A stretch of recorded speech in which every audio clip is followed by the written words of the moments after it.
আমার প্রিয় একজন স্যার আছে, তিনি একজন গণ্যমান্য ব্যক্তি, খুবই ভিআইপি পার্সন এবং তার পার্সোনালিটি খুবই স্ট্রং।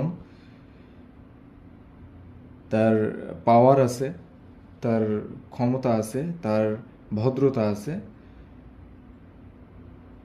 তো সিকিউরিটি ইস্যুর জন্য আমি তার নাম বলতেছি না।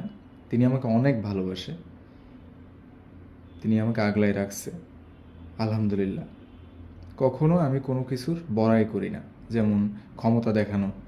যেমন কেউ যদি আমাকে আঘাত করে, তাকে আমার ক্ষমতার সাথে লড়াই করে তার পিছনে লোক লাগানো, তার পিছনে গ্যাঞ্জাম করা, এই করা সেই করা, এগুলো আমার সাথে আসলে টোটালি আমি নিজের থেকেই আমার সাথে যায় না।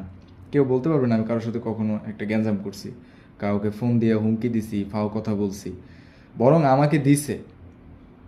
এমনও আছে যে এই স্যার, আমার যে স্যার, তিনি জানেই না, তাকে বলিনি কখনো যে আমার এই হয়েছে ওই হয়েছে।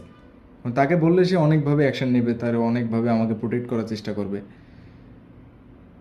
এই কথাটা কেন বললাম, কখনো বলিনি ভিডিওতে, এই কথাটা বলার একটাই কারণ, সেটা হলো ক্ষমতা থাকলেই তার অপব্যবহার করতে হয় না। কোনো কিছু থাকলে এমন কোনো মানুষের উপর প্রয়োগ করতে হয় না যে মানুষের কাছ থেকে আমার কোনো কিছু পাওয়ার নাই, বা যে মানুষের সাথে আমার কোনো গ্যাঞ্জাম করে বা কোনো কিছু করে আমার জীবনে ভালো কোনো কাজ হবে না। তো একটা কথাই মাথায় রাখবো যে ইনশাআল্লাহ পরিশ্রম কখনো বৃথা যায় না।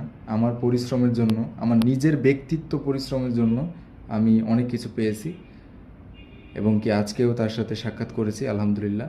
খুব ভালো সময় কাটিয়েছি। সবার সাথেই সম্পর্ক আছে, সবার সাথেই সুসম্পর্ক আছে, কিন্তু কিছু কিছু মানুষ তাদের ভুলের কারণে আপন মানুষগুলো হারায়।